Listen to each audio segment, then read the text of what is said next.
ये कहानी गुरु गोरखनाथ की है, जो अक्सर अपने शिष्यों के साथ हिमालय व अन्य पर्वतों में भ्रमण किया करते थे तथा दूर दराज के क्षेत्रों में भी जाया करते थे। सालों पहले की बात है। गुरु गोरखनाथ के ज्ञान का प्रकाश चारों दिशाओं में फैला हुआ था। तब एक बार ऐसे ही महान योगी योगी अजायनाथ ने गुरु गोरखनाथ से भेंट की। योगी अजायनाथ का गुरु गोरखनाथ से भेंट करने का उद्देश्य उनसे कुछ नवीन ज्ञान की प्राप्ति करना था।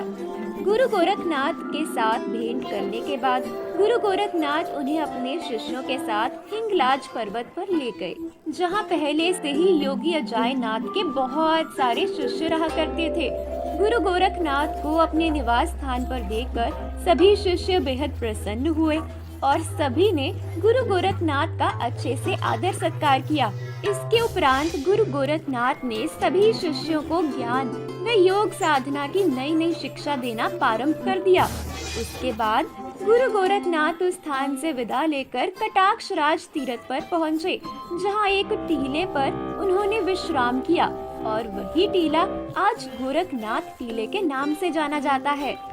उस टीले पर गुरु गोरखनाथ ने 50 साल तक समाधि ली और उसके बाद वह नई चीजों की खोज में उत्तराखंड की ओर निकल पड़े। हिमालय में स्थित डुंगराल नगर, जिसके किनारे एक छोटा सा गांव स्थित है, आगे चलकर गोरखनाथ ने इसी गांव को अपने रहने का स्थान बना लिया। उस गांव में भी गुरु गोरखनाथ के बहुत सारे शिष्य बन गए, जिनमें से एक शिष्य का नाम पवननाथ था, क्योंकि गोरखनाथ के शिष्यों में से उनका प्रिय शिष्य था। एक बार की बात है, गुरु गोरखनाथ को हवन इत्यादि धार्मिक कार्य के लिए गाय के दूध की आवश्यकता महसूस हुई। इसलिए उन्होंने अपने शिष्य पवननाथ को गांव में लोगों के घरों में जाकर दूध लाने को कहा।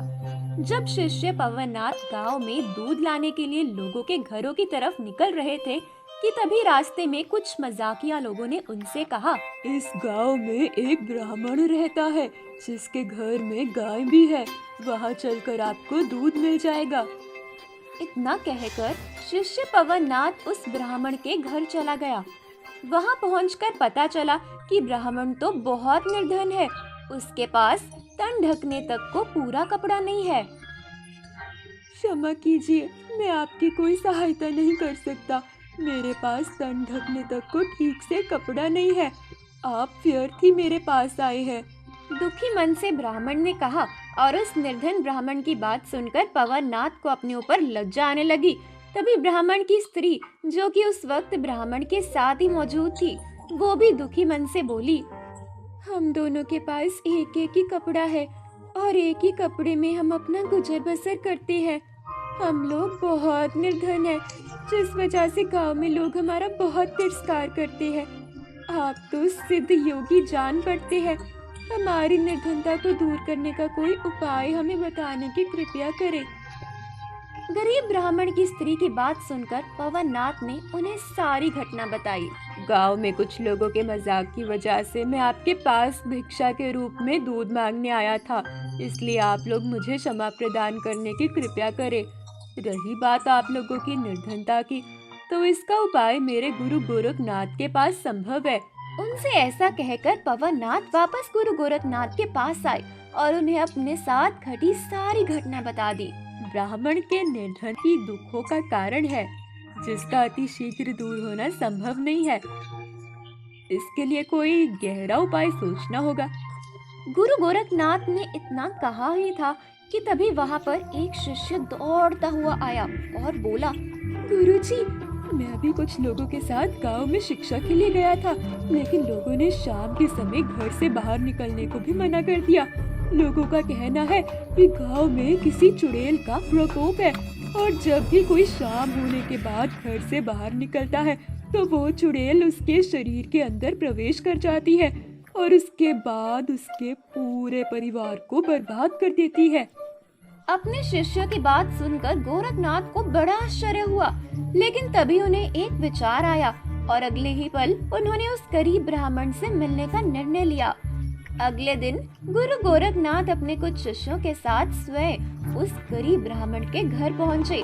गुरु गोरखनाथ को अपने घर देखकर ब्राह्मण को बहुत खुशी हुई, और साथ ही उसे लज्जा का अनुभव भी हो रहा था कि उसकी आर्थिक स्थिति अच्छी नहीं है, जिससे वो गुरु गोरखनाथ का अच्छी तरह आतिथ्य सत्कार कर सके। आप जैसा महान संत मुझ गरीब की कुटिया में आया तो मेरे भाग ही खुल गए। लेकिन हे योगी, मैं निर्धन होने की वजह से आपका अतिथि सत्कार नहीं कर सकता। ब्राह्मण की ये बात सुनकर गोरखनाथ कहते हैं, हे ब्राह्मण, मैं जानता हूँ कि तुम निर्धन हो और तुम्हारी इस निर्धनता को दूर करने का मेरे पास एक उपाय है। इस पर ब्राह्मण हैरान रह गया। क्या मेरी निर्धनता को दूर करने का उपाय? वो उपाय क्या है? इस पर गोरखनाथ ने बताया, अगर तुम किसी तरह इस गांव से चुड़ैल के प्रकोप को खत्म कर देते हो तो हम तुम्हें निर्धन से धनवान बना देंगे। गोरखनाथ की ये बात सुनकर ब्राह्मण बहुत डर गया। तभी गोरखनाथ ने एक रुद्राक्ष की माला उस निर्धन ब्राह्मण को दी और कहा, हम सिद्ध योगी हैं और हमने कठिन साधना से इस रुद्राक्ष की माला को सिद्ध किया हुआ है। तुम चिंता मत करो, जब तक तुम्हारे पास ये रुद्राक्ष की माला है तब तक तुम्हारा कोई भी कुछ नहीं बिगाड़ सकता और इसी माला की सहायता से तुम उस चुड़ैल को वश में कर पाओगे और जैसे ही तुम चुड़ैल को वश में करोगे हम तुम्हें निर्धन से धनवान बना देंगे। गुरु गोरखनाथ की इस बात पर निर्धन ब्राह्मण को विश्वास हो गया। कठिन था पर आखिरकार वह इस काम के लिए मान गया। गोरखनाथ जी के कहे अनुसार वह रात के वक्त घर से बाहर निकला कि तभी उसे किसी ने आवाज लगाई और वो आवाज के पीछे पीछे चला गया। अब वह घर से काफी दूर जंगल की तरफ आ गया था। एक सुनसान अंधेरे रास्ते पर जब वह चल रहा था तब उसे पीछे से किसी ने आवाज दी और उस आवाज को सुनकर वह बहुत डर गया। उसने पीछे मुड़कर देखा तो वहाँ कोई भी नहीं था, लेकिन इसी दौरान उसे वहाँ आस-पास से घुटने बजने की आवाज आने लगी और तभी अचानक वो हुआ जिसकी तलाश में वो वहाँ गया था। एक सुंदर स्त्री उसके सामने खड़ी थी। ब्राह्मण ने उसके चेहरे को देखा और कुछ पल के लिए उसे देखता ही रह गया।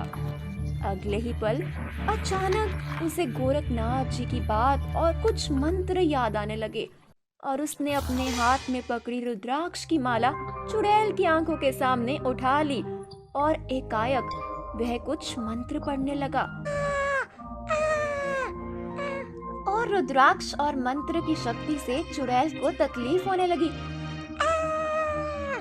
और वह धीरे धीरे आग में जलने लगी और थोड़ी देर बाद वह जलकर राख बन गई। मैंने चुड़ैल को मार दिया पर गोरखनाथ जी ने मुझसे कहा था कि चुड़ैल को मारते ही मुझे बहुत सारा धन मिलेगा, लेकिन ऐसा तो कुछ भी नहीं हुआ। इतना कहकर उदास मन से ब्राह्मण अपने गांव की तरफ जाने लगा और रास्ते में उसे गोरखनाथ और उसके शिष्य दिखाई दिए। तब ब्राह्मण ने गुस्सा होकर गोरखनाथ से कहा, आपने मुझसे झूठ बोला, मैंने उस चुड़ैल को मारा लेकिन मुझे धन प्राप्त नहीं हुआ। इस पर गोरखनाथ जी मुस्कुराए और बोले, आज तक पूरे ग्रामवासी तुम्हारी गरीबी का मजाक उड़ाया करते थे, लेकिन आज तुमने पूरे गांव को उस चुड़ैल के प्रकोप से आजाद कराया है, इसलिए सभी तुम्हारे ऋणी हो गए हैं। और रहा सवाल धन का, तो तुम इसी वक्त वापस उसी जगह पर जाओ जहाँ पर तुमने चुड़ैल का अंत किया था। गुरु गोरखनाथ की बात मानकर ब्राह्मण वापस उसी जगह पर पहुँचा। उसने देखा कि रास्ते पर चुड़ैल की राख का जो ढेर था वो अब स्वर्ण मुद्राओं में बदल चुका है। ब्राह्मण उन स्वर्ण मुद्राओं को पाकर बहुत खुश हुआ और मन ही मन उसे गुरु गोरखनाथ की बात याद आई। आज ब्राह्मण को न सिर्फ धन प्राप्त हुआ था, बल्कि उसने चुड़ैल के प्रकोप से ग्रामवासियों की रक्षा भी की थी। ब्राह्मण देर रात तक जब अपने घर पहुंचा तो उसने देखा कि सभी ग्रामवासी रात भर जाकर हाथों में फूल मालाएं लिए उसका स्वागत करने के लिए तैयार थे। ये सब देखकर ब्राह्मण बहुत खुश हुआ और उसने मन ही मन ईश्वर का धन्यवाद किया।